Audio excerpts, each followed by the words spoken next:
كابتن عبد الحميد بسيوني. اللعيبه بتضحك عليه بعد المحاضرات،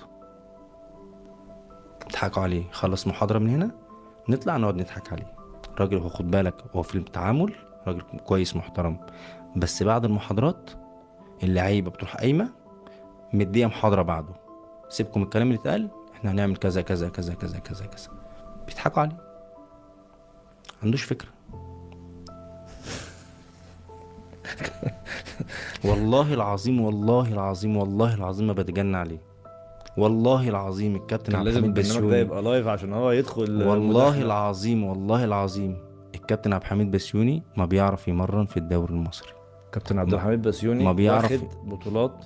يا ابني بطولات ايه يا ابني؟ راح لسموحه فشل، راح ايوه المحله مش فشل. واخد. هتقول لي الجيش، اي حد بيلعب، اي مدير فني هيلعب في مؤسسه طلائع الجيش هينجح، عشان دي مؤسسه ناجحه، دي مؤسسه ناجحه. ارض.